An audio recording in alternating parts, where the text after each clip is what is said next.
Hello, I'm Dana Brooks of Fasig Brooks Law Offices, and you are back for another edition of the Empower Hour brought to you by the Empower Plant.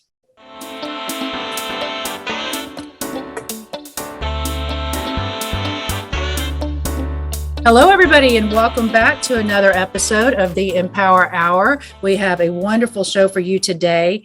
We're talking about a difficult subject, but one that is probably misunderstood a lot, and a lot of assumptions are made about it. And we're here with someone who sadly is an expert in something she probably never wanted to be an expert in, and that is grief and loss.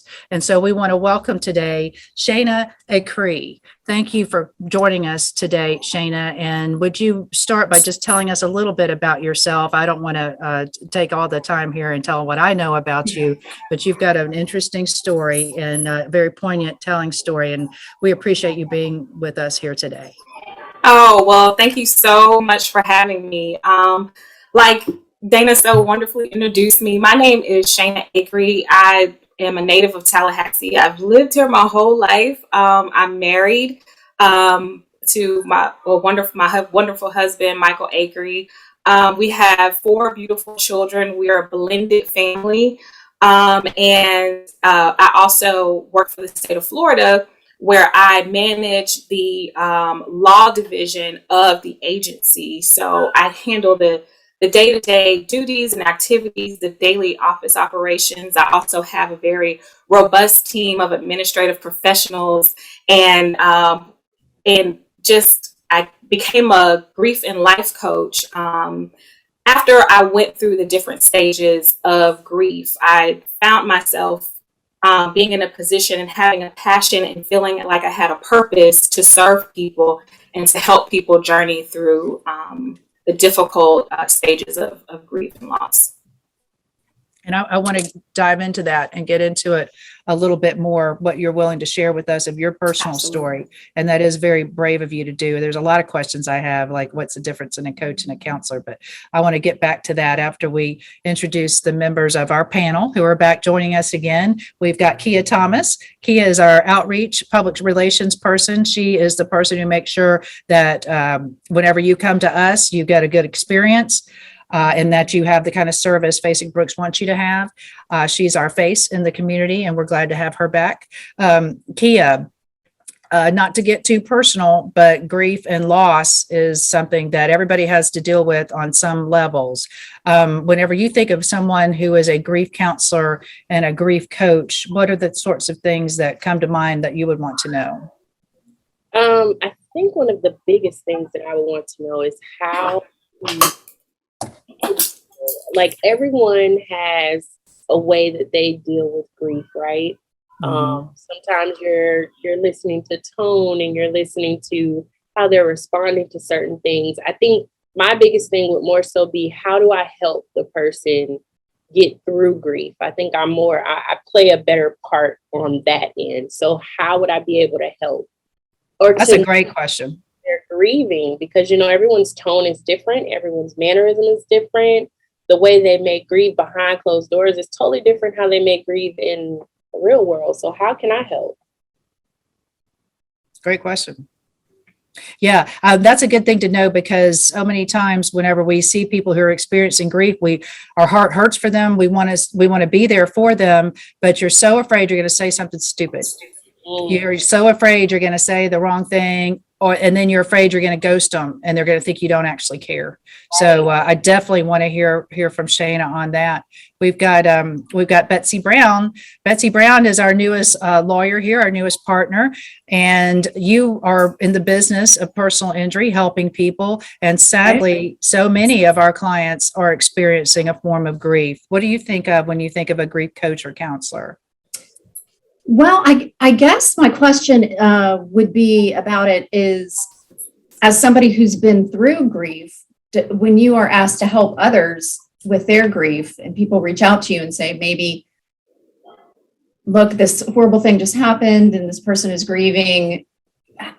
Can you talk to this person? Like, does that take you back to your own feelings? And if so, like, how do you deal with that as your profession? And stay positive and stay motivated to keep doing the wonderful things you're doing for people. Yeah. That's a great question. We'll get back to that too. How do you help other people and also, get what you need to do and get the support that you need, how to ask for it, how to give it. There's so many things to talk. It's going to be a big subject of discussion. We've got a lot to talk about here. Whitney Morris, our producer, is here. Whitney, grief and loss. What do you think of when you think of grief and loss? It's not always death. It often is, but what do you think? I had a moment when we were having lunch with a friend of ours who lost his partner a couple months ago. And I remember we were, just having fun, chatting or whatever. And I just said an offhand joke that included death or killing, not killing yourself, but like just, said death. And I was like, oh man, immediately after I said it, I was like, and I mean, I know that not everyone deals with grief the same way, and not everyone's triggered the same way. And especially him, like, I know he doesn't, mire in it. He kind of like gets up and goes and, he uses humor and humor. So I don't think it was bad. I don't think I really offended him or whatever, but it's just, you always worry about how people are going to react and if you've said anything that hurt them. But also I know that some people don't want you to walk on eggshells around them. Right. And another question I have, because I had an incident once that made me feel terrible, is when someone you met someone, like you've never really or met them for the second or third time, and they immediately tell you something horrible that happened to them. For instance, in this moment, someone's kid died of SIDS, and they're like, oh, well, we don't have that kid anymore. And, just like I heard that and didn't know how to react. So I wonder if you have, some kind of advice for something like that. Yeah. Well, it's almost like when you're grieving, you have an additional job, which is to make other people comfortable with your grief. Yeah. Make other people comfortable supporting you. So Shayna, that's a lot. We got 4 questions already posed to you, but what do you want to say in response to that? And what do you want to share about your story, your grief story? Maybe we should start there. Yeah. I definitely want to start with my grief story so that people can understand what happened. So December 18th of 2012, it was exactly 1 week before Christmas, 1 week. My daughter, Amaya, who was 13 years old, suddenly died. That day, if I can just be honest and transparent, there was no indication that anything bad was going to happen. It was a beautiful December day. She went to school.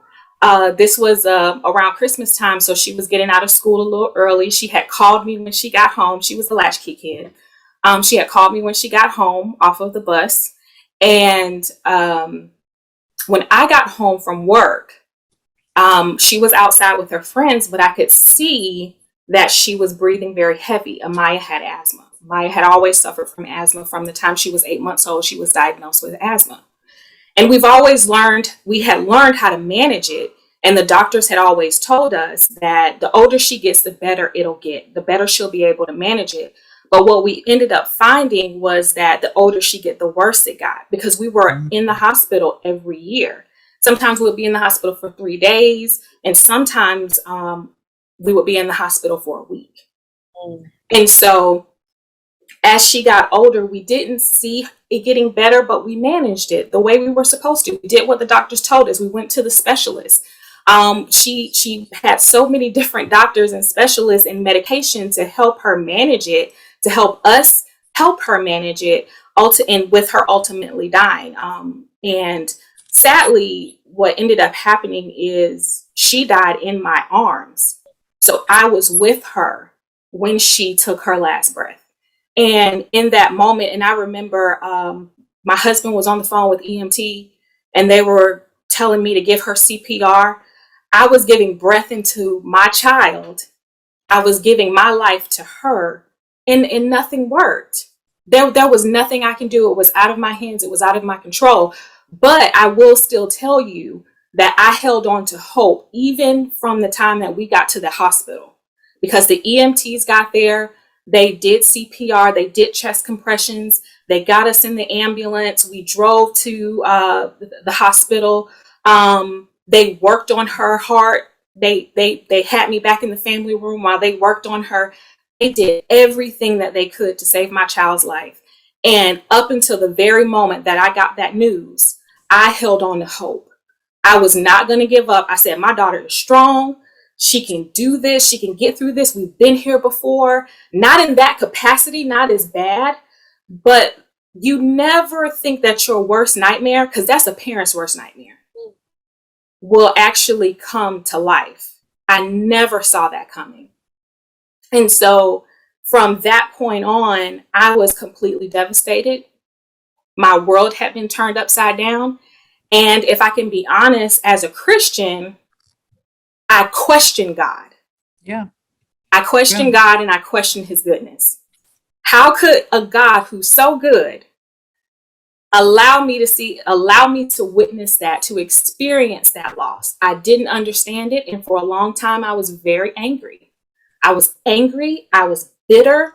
I was frustrated. I didn't like how my life was going. And if I can be honest, I didn't want to live. I talk a little bit about it in my book that I wrote, Hope on the Other Side of Grief. But I'm also writing another book where I go into more detail of the different stages. And I had a very dark point where I was going to take my own life. I just couldn't deal with it. I couldn't deal with the day to day. So that's my story. This is how everything started. But I ended up not taking my life, of course, but I turned this pain into purpose. I said, I'm not going to allow this to stop me. I'm not going to allow this to destroy my life and my family's life, because I still had a son. I had my son Christian at the time. He was 1.5 years old, and I wanted better for him too, and I wanted better for myself. So I took the difficult journey of going through grief, and what I found was better awareness, better emotional health, better understanding of life and purpose. And I wanted to share that with other people. It doesn't matter. It's as difficult as the journey looks, and as difficult as your reality currently is, you don't have to stay stuck there. We're not meant to stay stuck there. So that's what I wanted to share with other people. First of all, thank you. That's a lot to share. And everybody on this panel with children has a chill going up and down their spine, because it is everybody's worst fear. And it is unimaginable. There's no preparation. If you knew it was coming, you wouldn't be any prepared. I don't think it's too great a loss. What were your steps? What were the grief process? Well, first of all, tell me your book again, and tell people where they could find your book. Yes, the book is called There Is Hope on the Other Side of Grief, and you can get the book on Amazon.com. It's available there. But everybody's always heard about is it Kubler's 5 stages of grief? Kubler's, it is. Mm-hmm. Yeah, and is that? I think it was originally, whenever she put out her book about it, it was about processing your own death, I think, or like accepting of your own something that's coming. And it's kind of been taken to be associated with people who are processing the death of other people afterwards. And so I always wondered if those same 5 stages still showed up in that environment, or did you feel a different processing? I mean, when you talk about stages, are you talking about the ones we all hear about, the, bargaining and the denial and ultimate acceptance, those sorts of things? Yes. When I talk about the stages of grief, that's exactly what I'm talking about. So that was my experience. I went through the first stage of denial, and I denied it. Mm-hmm. I was like, this isn't real. I remember when the doctors came in and told me that she had passed, I looked at the doctors and I told them, I was like, you're lying. You're a liar. She's not, because my brain could not comprehend what they were saying. It just did not make sense to me. And for a long time, it didn't. It's like my whole world collapsed in just a moment. And so I went through the denial stage. I went through the anger stage. I was very angry for a long time. I even called myself bitter. I was like, I'm bitter. I'm angry. I didn't want to hear anybody's rationale or logic of why. A lot of times when you go through grief, and one of the panelists has said this, it's like, well, what do you say? Well, sometimes the best thing to say is nothing. Sometimes the best thing to do is just be there and be in silence. A friend of mine lost her son. I believe it's been about 3 years. And here's what I did. I just went over to the house and we sat together. And I held her hand for as long as she needed me there. I didn't say anything. I hugged the family. I hugged her husband. And I sat on the couch next to her. And I just held her hand. As difficult as it was for me, because at first I thought she was at the hospital, which meant I had to go back to the place where I lost my child. I had to go there. And that was difficult. But I said, you know what? I know what it's like where she is right now. All you need is support. You don't need anyone trying to make logic out of what just happened. We don't want to hear that. We just want to know that you're there. I had friends who just showed up with food. They just showed up and they just sat with me and they held my hand. I had one friend, one of my very good friends, she shared with me later. She said, Shayna, I just didn't know what to do. Yeah. That was such a devastating thing. That's what Key is talking about. Yeah. Exactly. She said, I had no clue what to do. But my boss told me just to get up and go sit with you. And I said, that's all I needed. That's all I needed. Sometimes, and then when the person is ready to talk, you just listen. It's as simple as it sounds. It's the most effective thing that we can do to support someone who has gone through such a hard time. Their life has been turned upside down. They don't want to hear, well, God knows best. I mean, I'm a Christian, and I love the Lord. I do. But they don't want to hear where God knows best. Or everything happens for a reason. Everything happens for a reason. He doesn't make mistakes. We don't want to hear that. I literally told someone who told me that. I was like, I don't want to hear that. You can get out of my office with that. I was very direct. I was very abrupt. I just didn't want to hear it. Yeah. So that's how we can support people. Sometimes it's just sitting there, as awkward as it can be, just to sit in silence. Yeah. Yeah. And when you do that, I think to Kia's point, it becomes less awkward for you. Your anxiety can kind of calm down a little bit when you're not expected to come up with magic words. You're not expected to do or say the right thing right now. Just being there and just supporting that person, it makes all the difference in the world.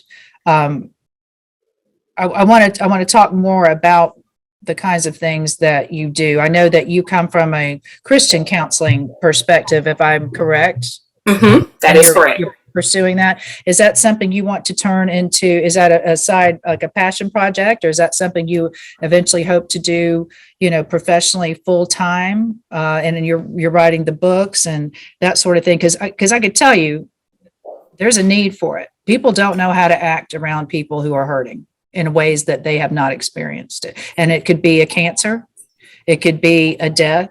It could be a divorce. It could be a loss of a job. It's grief occurs whenever you have to give up and you lose something you didn't plan on losing. A lot of times it's just, I'm never going to see her graduate. I'm never going to help her when she brings that first baby home. I'm never going to help her get dressed on her wedding day. I'm never going to have to tell her that boy's no good. He's not worthy of you. And like if you process divorce, you think there's not going to be us seeing our grandkids come home to this house that was going to be our forever home. That's not happening anymore.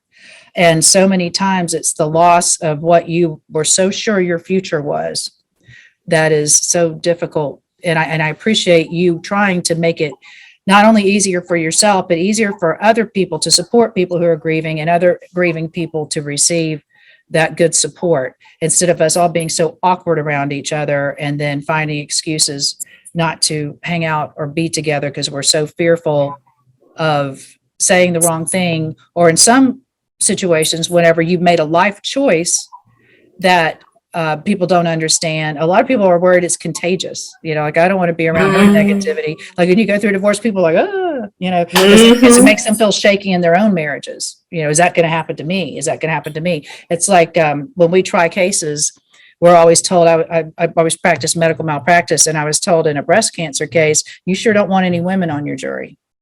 And I thought, well, that's crazy.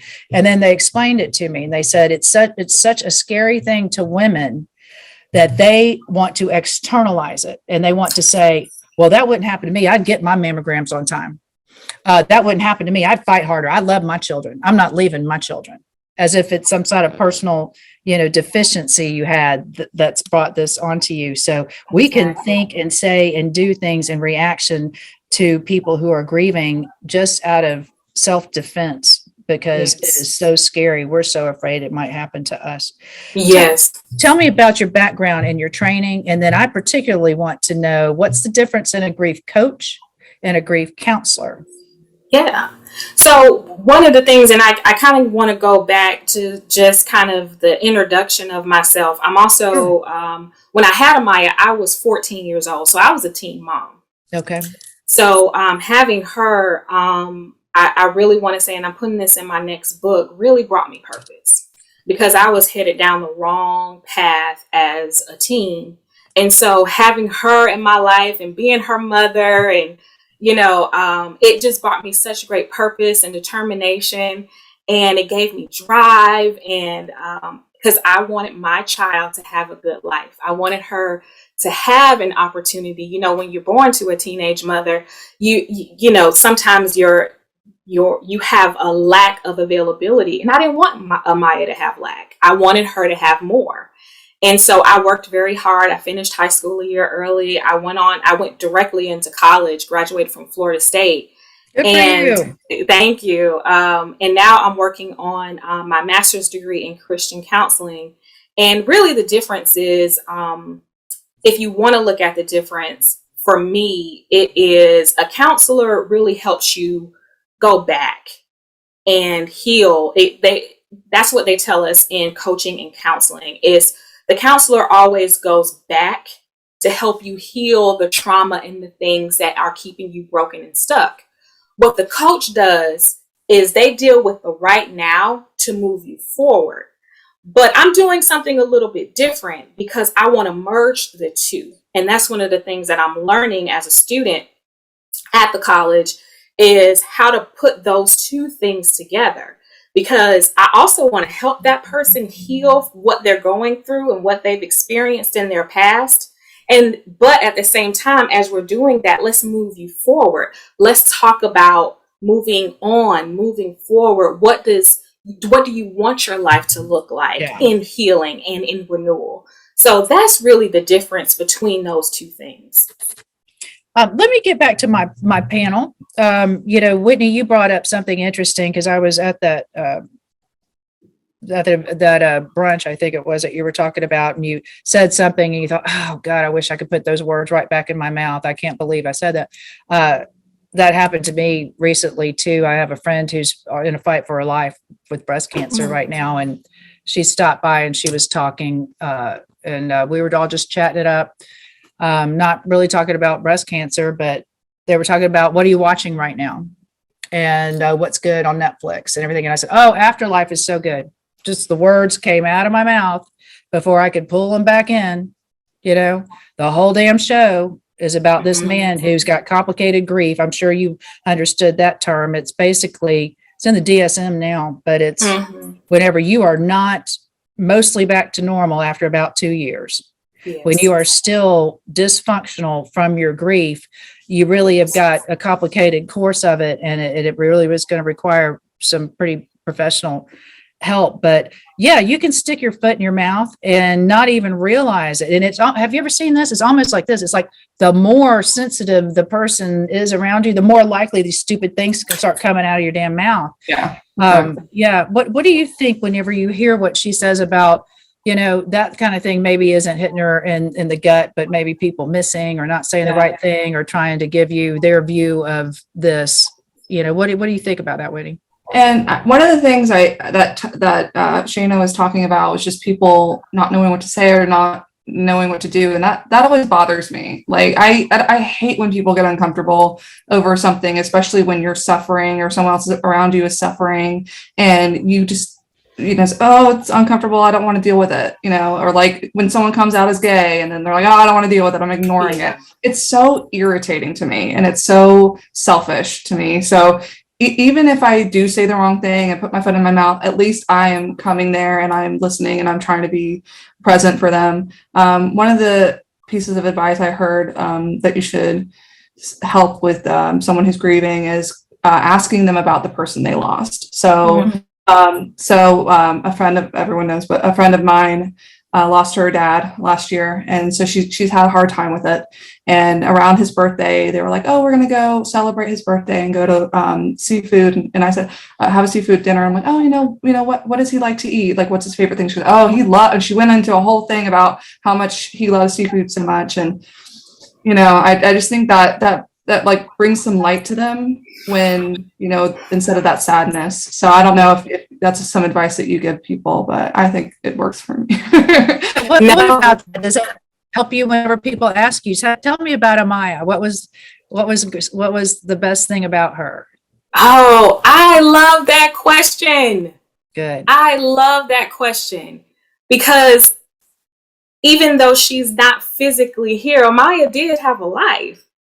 She was just a beautiful, vibrant, young, 13-year-old girl. And when people ask me about her, I share some amazing stories. When she passed away, I did not realize how popular my child was. she was so popular in school. They had the kids. I had boxes. I still have these boxes of notes that the kids send me. One in particular, I will never forget. There was a kid at her school who said, Amaya saw me sitting at lunch by myself one day and came and asked me why. I told her I didn't have lunch money and she gave me the $2 out of her pocket. I wanted to give you the $2 back, and in the envelope was the $2. I actually still have the $2. I just wanted to keep that. That's a keepsake. And so when you give the person the opportunity to express it, you're actually bringing some healing to them, right? Because you're giving them an opportunity to talk about someone or something that, yes, it brought great devastation, but at the same time, that was a life. That person impacted their life in a positive way. Yes, they were human and they had, flaws or whatever, but at the same time, we love those people. And so when you bring up questions like that, we actually really love it. And it helps bring healing to us, and it gives us an opportunity to talk, because sometimes we don't feel like we're given that opportunity to really speak. So on the other end, there are people who want to help, who are like, oh, what do I say? What do I do? We're feeling the same way. Because we don't want to make you guys uncomfortable either. If I can be honest, I've been in so many situations where I'm like, oh, I don't want to make these people uncomfortable. Like, how can I say this? I can't tell you how many times people have asked me how many children I've had, and I've been stumped because I'm like, do I tell them I have 4, but one isn't here, and then that makes them uncomfortable? So we run into that too with each other. But I think it's all about, and what I've gathered from it and from my experience, it's all about service. We're servicing one another in the end. You're hearing me, I'm hearing you. And while you're hearing me, that may spark something within you to talk about that you may not have dealt with. Or, you may have inspiring words or something that may, hit you that you need to share with me or that person who you're supporing. If that makes sense. It makes so much sense to me. And then something that I'm thinking of that as you're describing the young woman reaching out to you and giving you the $2, we think we know our children because we spent a lot of time with them, and we spent a lot of time with them during their formative years when they were in our homes, but you really only know the experience you've had with them.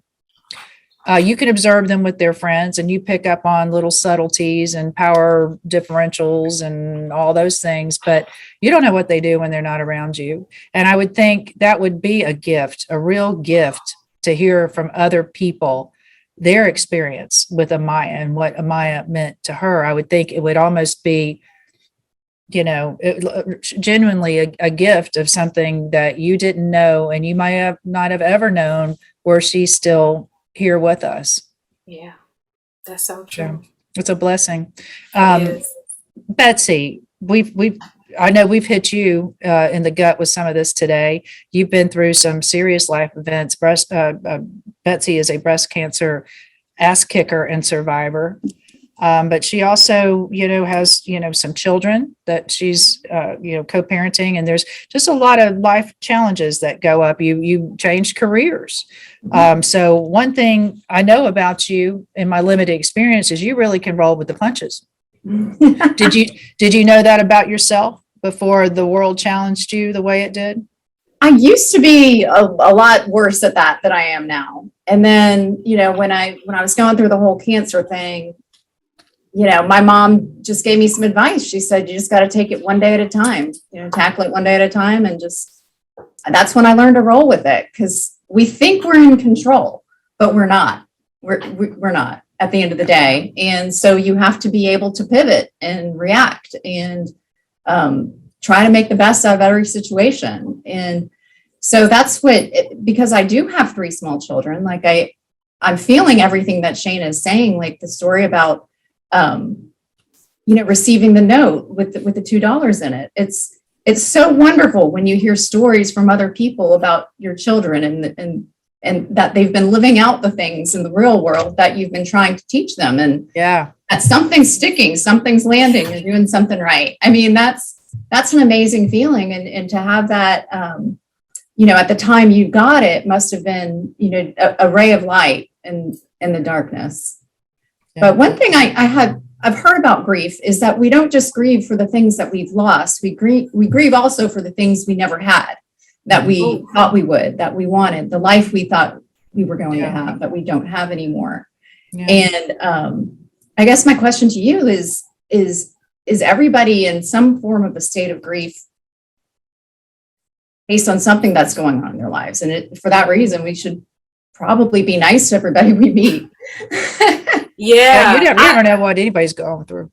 That's true. Yeah, That's so true. Even this, I was just at the airport the other day, and freaking the guy at TSA or whatever was just so rude, and I'm like, it's my birthday, don't you know? Like, be nice. No, just I just think about that. It's just anytime someone's nasty for no reason, gosh, why? Well, I think everybody's always got a reason. It's just you may not understand what it is. You just know how it feels when they're delivering their bad energy or bad attitude to you or dumping it on you. And so it's a good reminder. It's a sad reminder, but it's a good reminder, is you may not always have an opportunity to correct some of those things. And so try to have as few of them as you can and try to correct your mistakes as you make them, I think is probably a good lesson from that. I want to ask you, well, I want to get to Kia. Kia, you've been listening for a while, and we've talked about some of the issues you brought up, but as you're hearing it and hearing Shayna explain to you, are you getting a better feel for now maybe interacting with someone who suffered like that and what you should say or do? Absolutely. I think it's kind of validated what I have been doing, have been going through grief, just listening and just being there, knowing that it's not those big tricks that you really have to do. So I think you definitely answered that. I think another, just to kind of spin it, I know you're saying you want to be a counselor and a coach, but one of my biggest questions to you is, how do you get fulfilled? Like, do you need to go to counseling? Do you have to get coached? Because I'm pretty sure once you provide these services to other people, that is a lot to take in. Yeah, so it is. How do you go and kind of decompress? Do you need the counseling as well?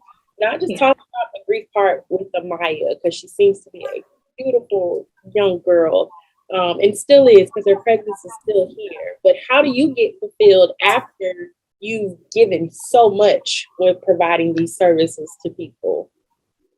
That is a very good question. I have a tribe of people. as so I'm writing my second book, and I go into more detail about grief and loss because we always associate it with death, but it's not just death. And you guys have talked about that earlier, where it's a loss of a job, it's a loss of it's living in a pandemic. We're living in a life that we had no clue we will be living in. 2.5 years later. It's also a loss of innocence. So if being a child and being violated, it's that loss, and you grieve. And so when you go through different life experiences where you experience grief, you always tend to go back, and you complain and you say, gosh, my life is just horrible. I'm always going through something.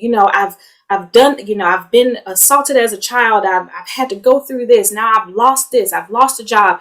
I'm always losing things. So you always go back. But one of the things that I do, and I have counselors and coaches in my tribe, because being at the college gave me a great community.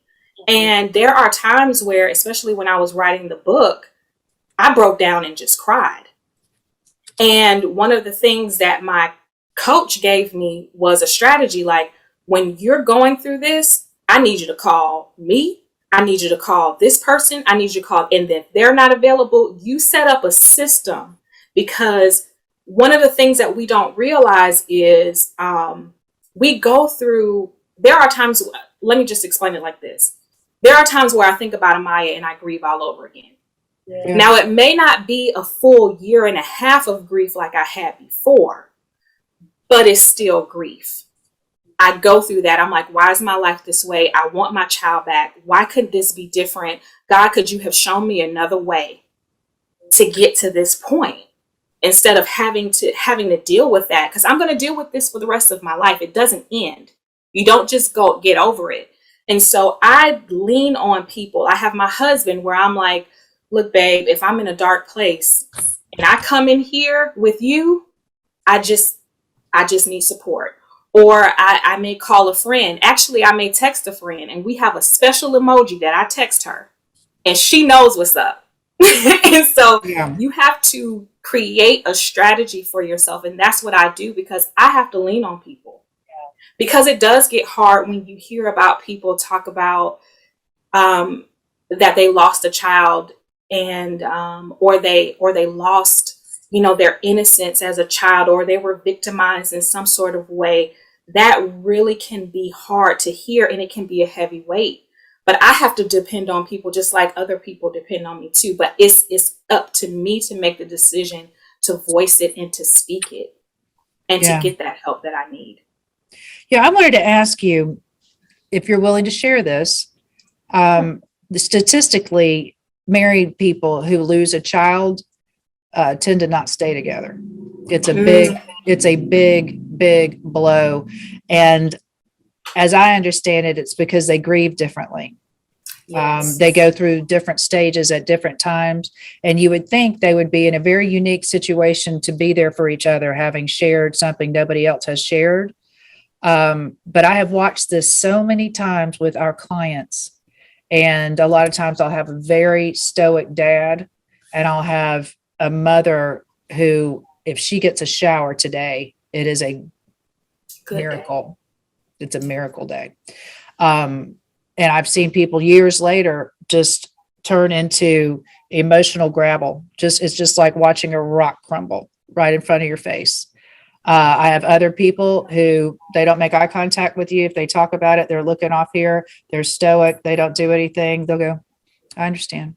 And they go on about their way. It's like it changes personalities. And so that is so difficult in a married relationship. Can you speak to that about how to grieve when you're in a partnership, and how to either be there for each other, or if you can't, bring somebody else in? I mean, what do you counsel people in that part to try to keep the whole damn family from falling apart because y'all don't know how to deal with this? And why would you? Exactly. That is a really good question and point to bring up, because that happened in our family. I grieve differently from my husband. And so not only did we lose Amaya, but, we had a child after. We had Lauren in 2014, and she's just a Congratulations. beautiful, thank you. She's just a joy. But we also lost I got pregnant again in 2016, and we lost that child to a miscarriage. Oh, I'm so sorry. And so I was grieving and grieving and grieving, and my husband grieved differently than I did. He is. One of the things that he did was he kept himself busy. Uh-huh. And I'm like home by myself, and I'm like, I need support. And so that did bring some breakdown in the family. And one of the recommendations that I have, and that's why I'm glad I'm a part of a great community, is that we have to deal with the grief, but we also have to send them and refer them to great marriage counselors who can help mend that family back together, because you're also dealing with broken relationships. So things are not the same. So like you were saying earlier, something similar to what you were saying earlier, we no longer have this child. We're not going to walk her down the aisle, or we're not going to drop her off at college. None of those things are going to happen. So, or the things that we envisioned are not going to happen. So what do we do now? What do we do with our lives? And so we have to refer them to great relationship counselors who can help build on that side, while we also help journey through the grief on the other side. Yeah, that's so important. It really, really is to find the people who can understand it and who can help you, because every relationship has issues before anything like this even happens to it. Yes. And there's no training for this. None of the premarital counseling says, okay, and today we're going to talk about when you lose a child. No one sets you up for it. And whenever you pick your mate, you don't look at them with an eye toward, okay, if we end up losing a child, I like the way you're probably going to grieve. It's compatible the way I'm probably going to grieve. You just can't prepare yourself for it. And so, it's just one more problem. And, a lot of people, when they're hurting, they like to isolate and throw everybody out of their lives. Don't come. I don't want you around me. I don't want to be around anybody. Just leave me alone, leave me alone, leave me alone. And then next thing you know, you literally are alone, and you really didn't want to be. You just thought you did. Anybody got any thoughts on that, or any other questions or things they want to bring up? I have questions, but I don't want to hog the conversation. I have a question, if I may.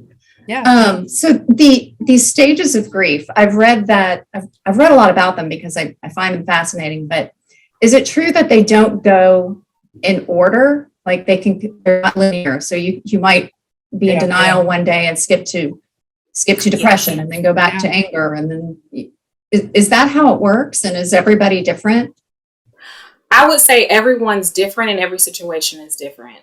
What I talk about, especially in my book, is your grief journey is going to be very personal to you. So just like everyone has a different type of fingerprint that identifies who they are, your grief journey is going to be specific to that, to you personally. But I do agree with you, because it's not linear. So you don't go like this. Sometimes it can look like this. And then you can be like, forget this. I'm not getting in this stage. I'm going over here. I don't want it, because sometimes you don't want to deal with it. Who wants to deal with all of those emotions? I've done that. I'm like, I don't want to sit here in anger or depression. Forget grief. Let me just act like it doesn't exist. But the thing about grief is, if you don't deal with it, it will deal with you, because it is not going away. Yeah. And what we saw, especially in a pandemic, when life slowed down, and it slowed down very quickly for all of us, right? People had to sit with themselves. Yeah. They had to sit with themselves and deal with their stuff. So even though it looks like this, and it goes up and down and up and down and up and down, I strongly encourage people just to take those necessary steps, and to not go through the grief journey alone.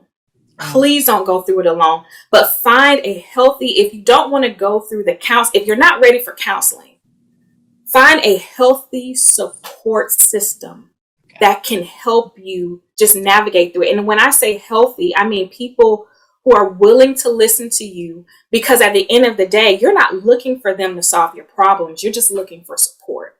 Yeah. Does that make sense? Yeah. Yeah. As I understand, you can cycle through it, and you think you're done with one phase, and next thing you know, it comes right back.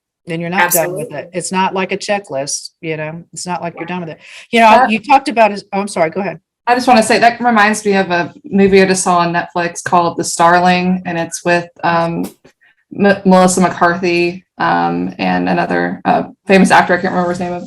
But anyway, it's about them losing a child, and he has to go to a mental institution, and she's holding down the fort, and it's a whole thing. So Betsy, if you're interested in that kind of a profile, obviously it's a fiction, but I just think it was very empowering, or not empowering, but just eye opening to see.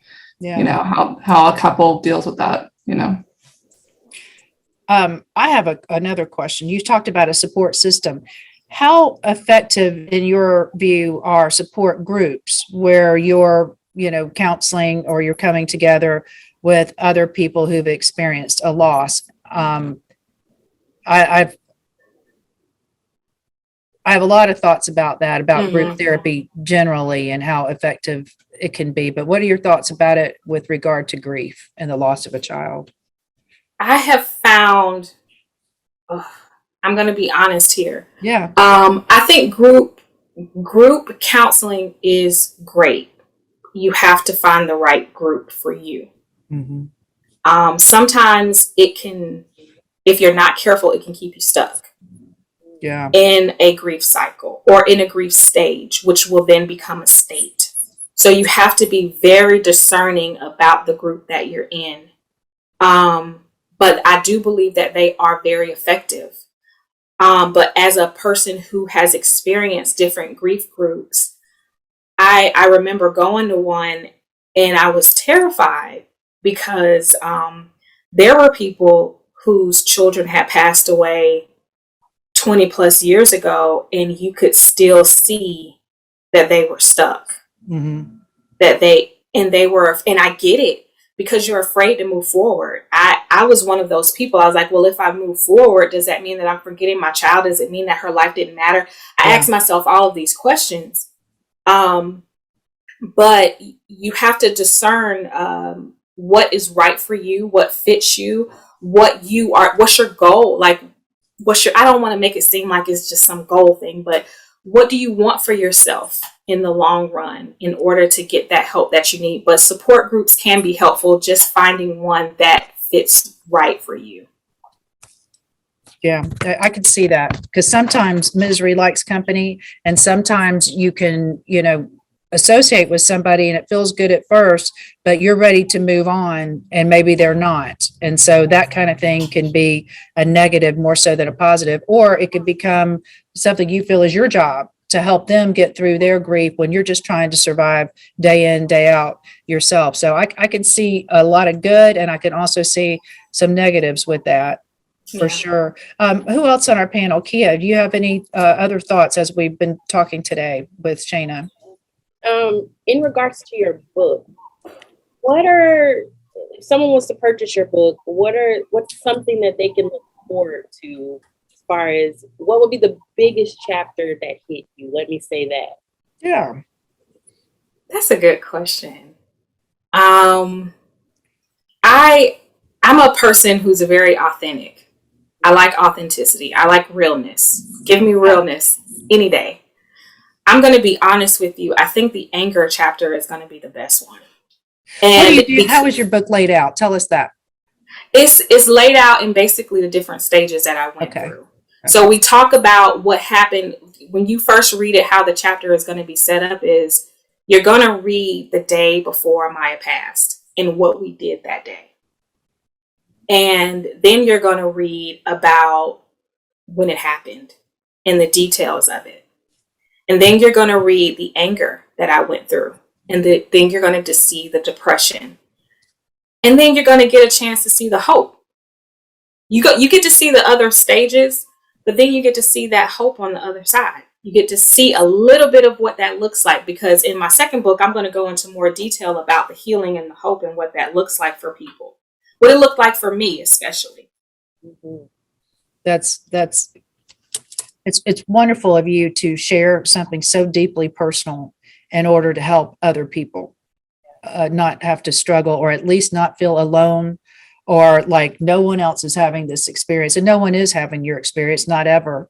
But I think it can be very comforting to hear how other people have managed and coped. And it often feels good sometimes to hear that somebody else just lost it and had a really bad day and lashed out at the people closest to them who love them the most over and over again because they're hurting and they don't know how to do anything but hurt others, or whatever it is. It could be so many things.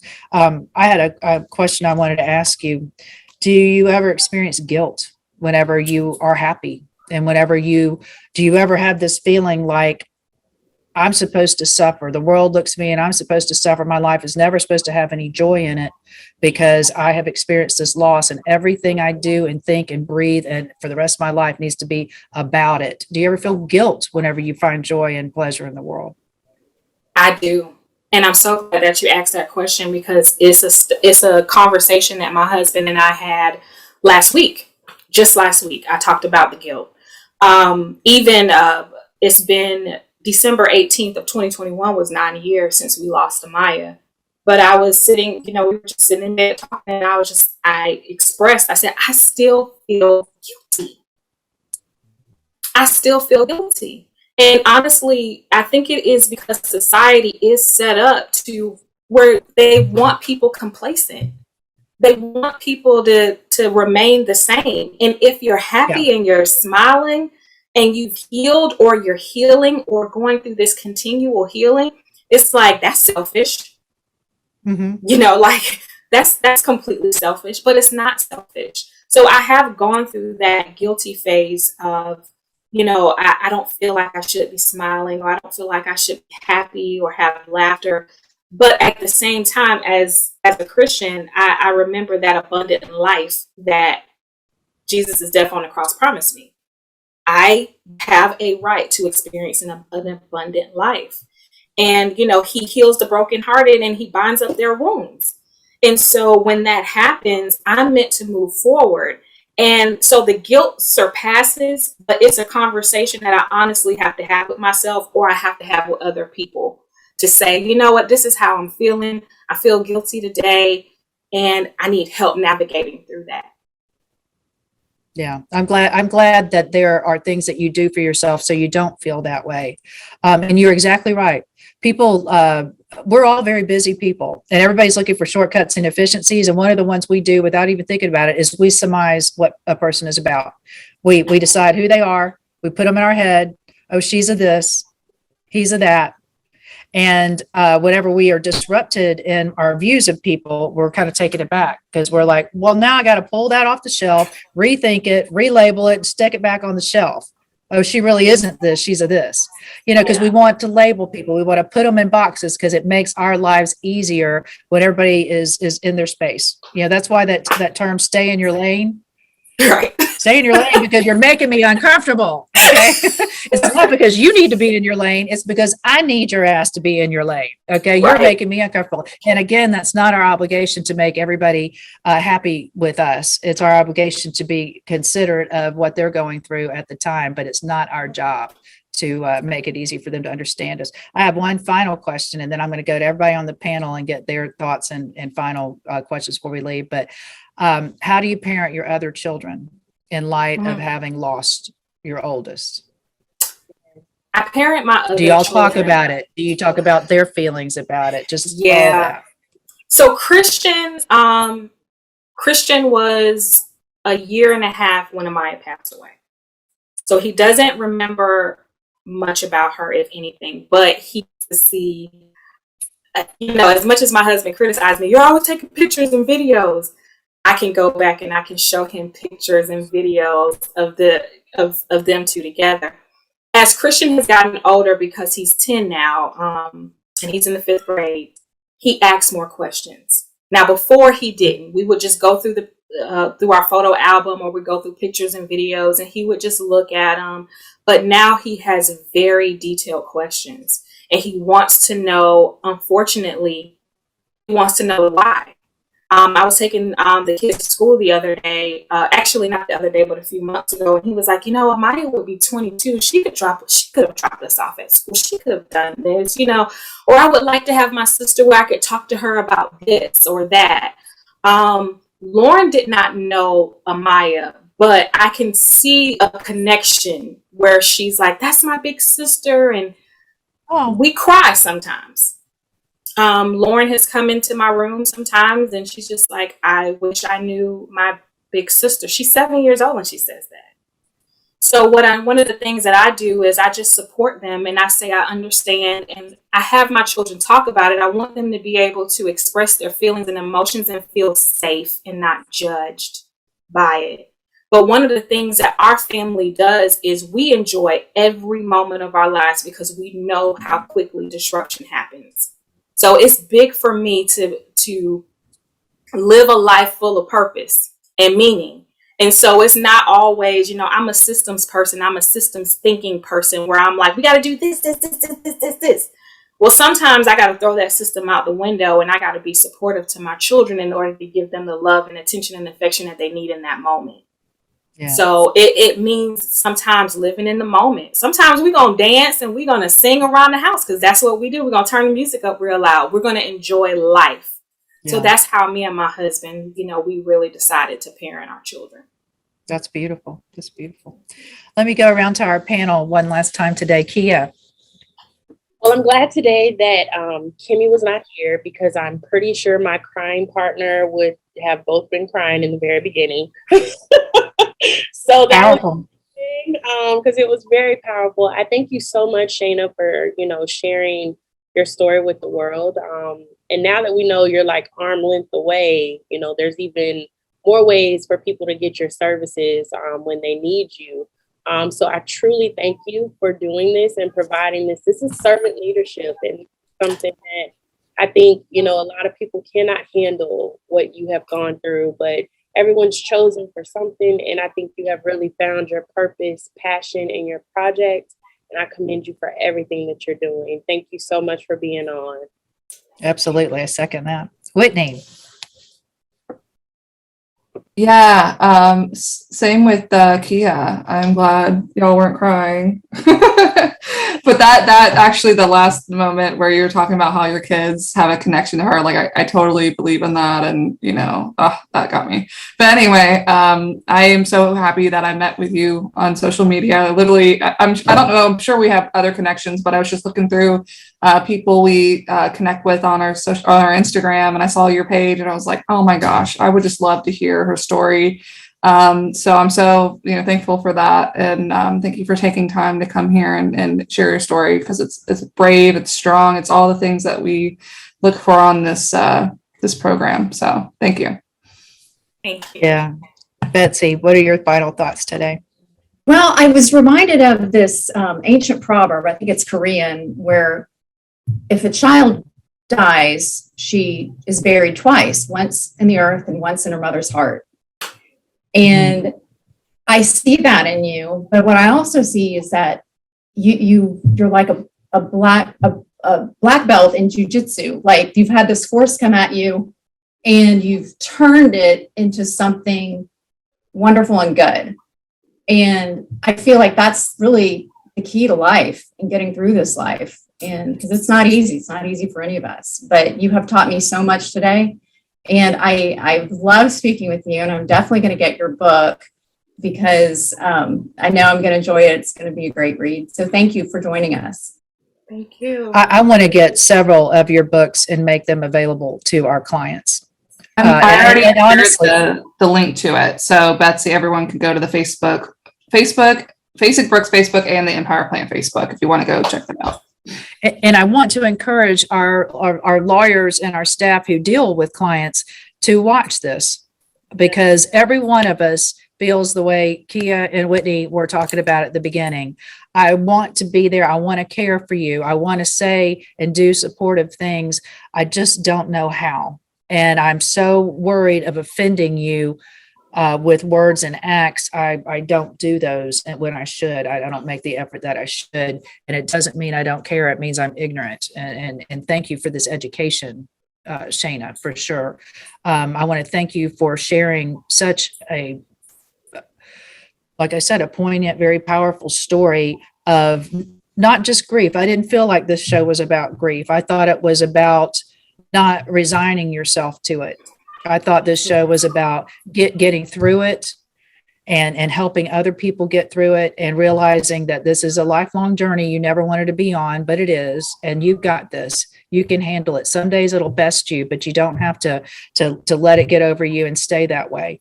Everybody has bad days, and whenever you come in and you're like, this is a shit day, and then you realize, no, it isn't. Not really. There's nothing that happened today that I can't fix. There's nothing that's going to happen tomorrow that, I can prepare for fully. So why don't you look around and say, I got a lot of good stuff going on, and embrace it and be thankful for that and the people in your lives. And so you've reminded me of that today. So I have a feeling that whenever people meet you, they get a lot of insights like that. They get a lot of perspective. Yeah. So just know you're doing the right thing. You are doing God's work. And I hate that you've had to suffer, and that was maybe the impetus, maybe not motivation, but the impetus for you to go on and become your best self. You're absolutely sharing, you're counseling, you're writing. It's helping other people as much as it's helping you. And those are both very good things. So I want to thank you for being here with us and sharing your story. And I will always remember Amaya the way that you described her and her friends described her. And I know that she is a beautiful soul. Thank you so much. So thank you all for having me on the show. It's really been an honor and a privilege. Thank you so much. Absolutely. And thank you, everyone, for joining us again for another episode of the Empower Hour, brought to you by the Empower Plant. And we will see you again next week.